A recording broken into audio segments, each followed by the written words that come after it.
Hello friends, welcome back to my channel. As we are continuing with the first chapter of class 10th biology life process, आज हम उसके third lecture पे हैं. आज हम बात करेंगे कि प्लांट में रेस्पिरेशन किस प्रकार से होता है और एनिमल्स में रेस्पिरेशन किस प्रकार से होता है, and then further move to the next topics. सबसे पहले हम बात करेंगे रेस्पिरेशन इन प्लांट्स. आपको पता है रेस्पिरेशन हमने पिछले लेक्चर में देखा कि what do you mean by term respiration. Respiration का मतलब क्या होता था.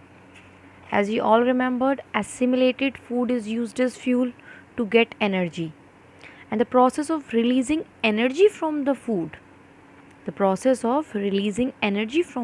is called the term respiration.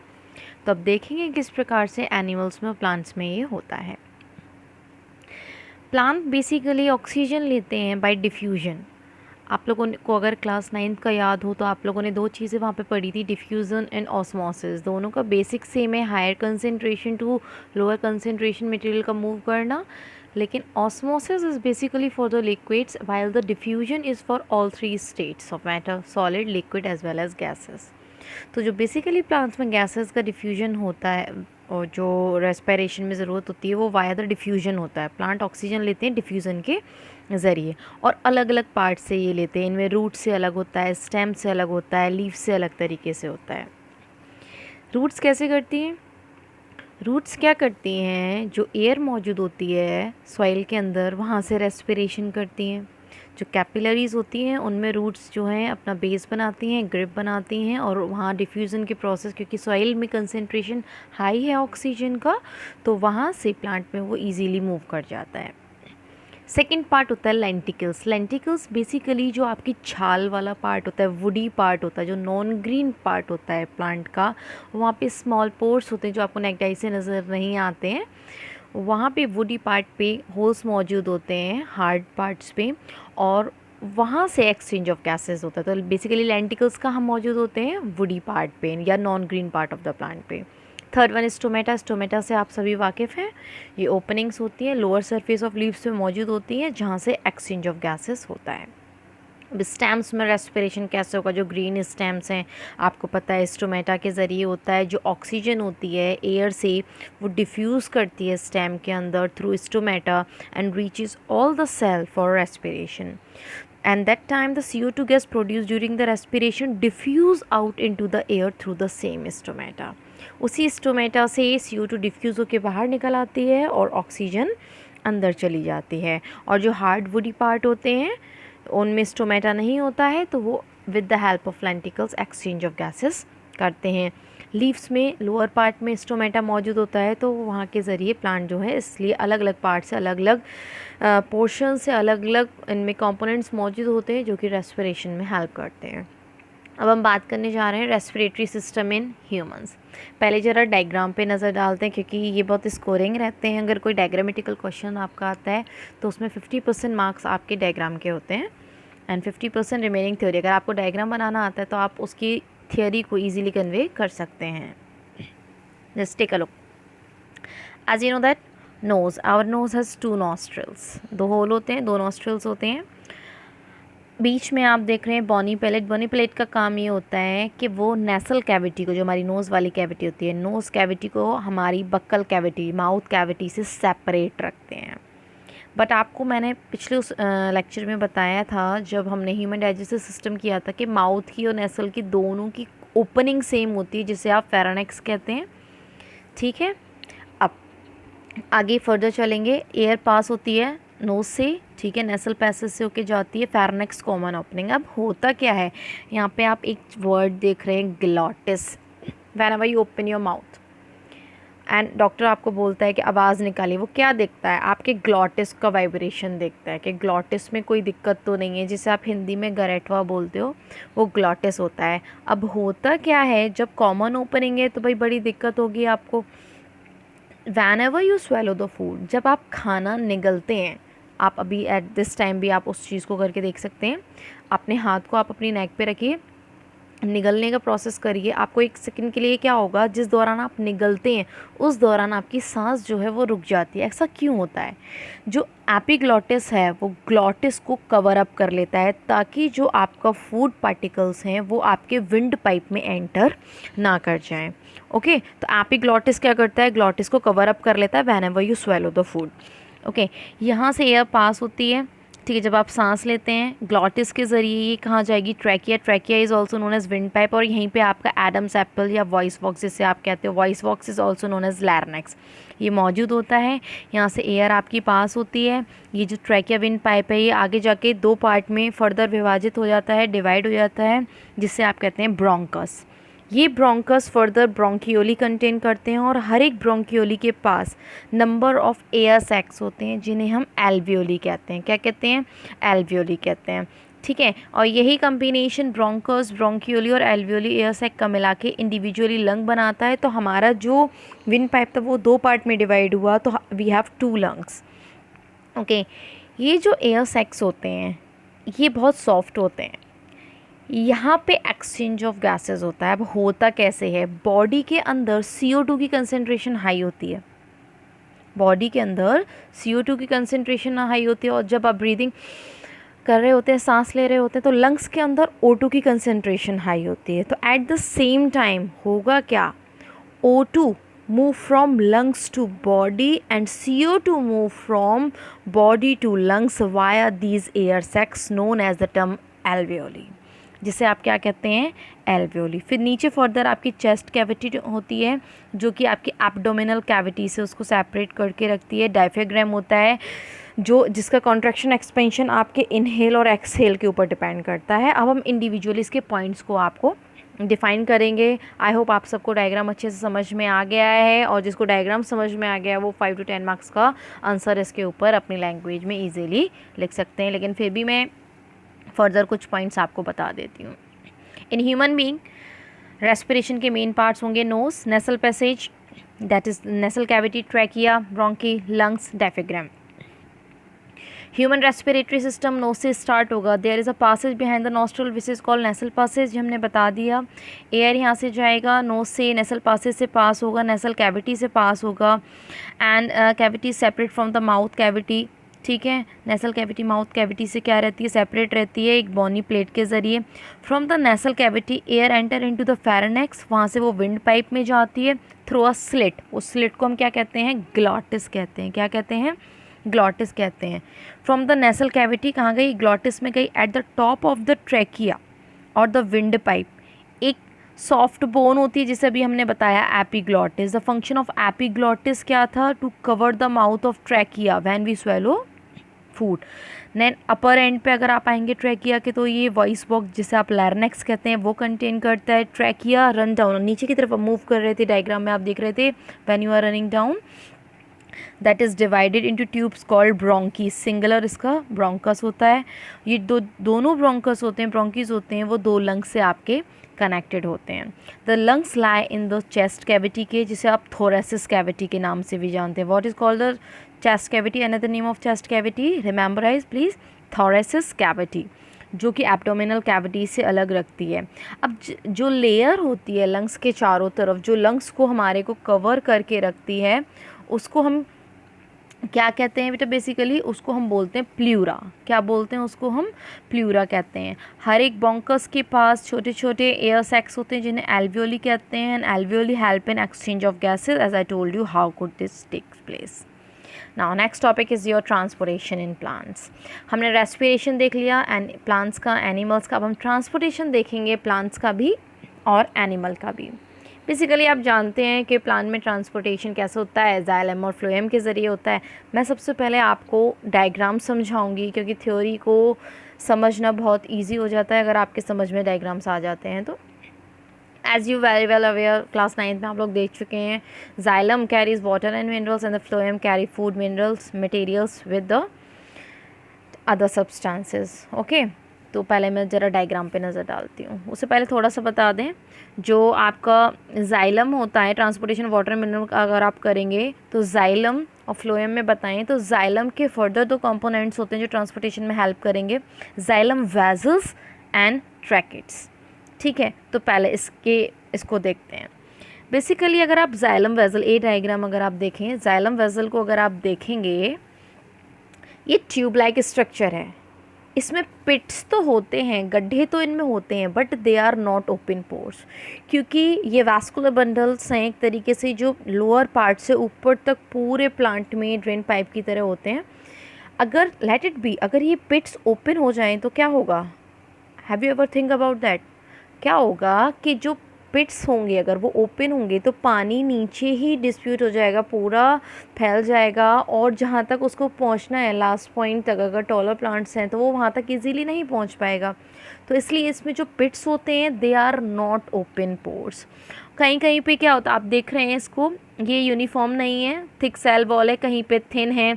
जहाँ पे लिग्निन प्रोटीन इकट्ठा हो जाता है वहाँ पे थिक हो जाता है, जहाँ पे कम रह जाता है वहाँ पे पिट्स फॉर्म हो जाते हैं।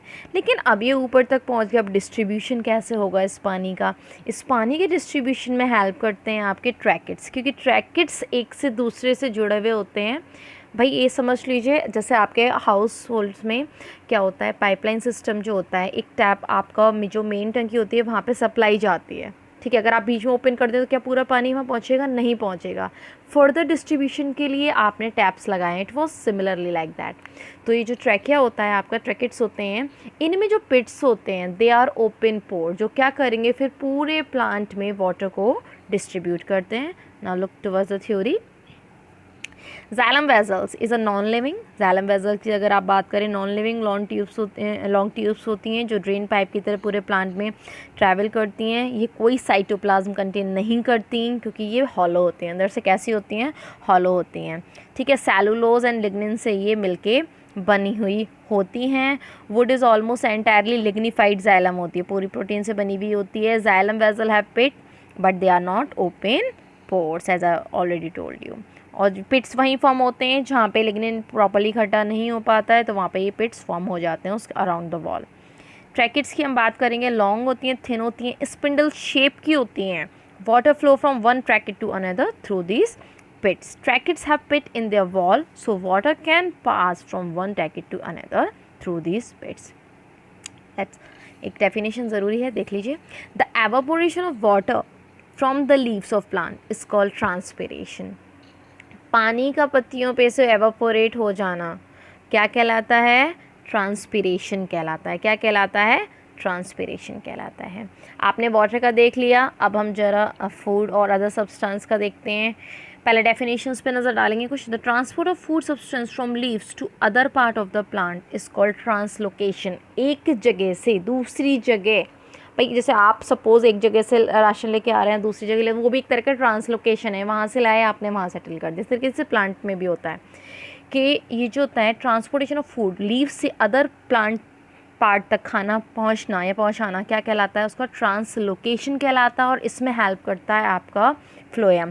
फ्लोएम क्या कंटेन करता है? देखिए, फ्लोएम कंटेन करता है सीव ट्यूब। बेटा साइड में सीव ट्यूब है, हर एक सीव ट्यूब के अलॉन्ग, इसके हर एक चैम्बर के अलॉन्ग एक कंपेनियन सेल होगा। कंपेनियन सेल क्या करेगा? सीव प्लेट के बाद नेक्स्ट सीव ट्यूब आ जाएगी। इस तरीके से ये अरेंज होती हैं।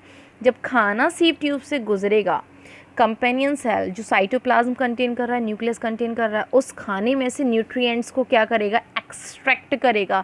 सपोज़ किसी दिन धूप नहीं निकल रही है, प्रॉपरली खाना आपके प्लांट्स नहीं बना पा रहे हैं, तो भाई ऐसा तो नहीं है कि एक दिन धूप नहीं निकली तो पौधा मर जाएगा, नहीं मरेगा, क्योंकि कंपेनियन सेल क्या करके रखते हैं? उस फूड को स्टोर करके रखते हैं। Phloem is made of many cells joined end to end. These end wall cell phloem from sieve tube which have a small hole in them. These whole sieve plate allow food pass along phloem tube. Sieve tube which form phloem are living cell which contains cytoplasm but no nucleus. हर एक sieve tube का एक अपना companion cell होता है next to next. The companion cell has a nucleus and many other organelles और इस तरीके से food जो उसमें store रहता है। आइए नेक्स्ट पार्ट की हम बात करते हैं। What is blood? सभी कहेंगे खून। क्या होता है भाई? खून। खून कैसे कलर का होता है? लाल कलर का होता है। अब वो लाल क्यों होता है? कलर डालते हैं? नहीं डालते। ब्लड एक रेड कलर लिक्विड है। ब्लड रेड होता है क्योंकि वो रेड कलर का पिगमेंट कंटेन करता है, जिससे आप कहते हैं हीमोग्लोबिन। पर एक और क्वेश्चन आ जाता है, why did the haemoglobin is red?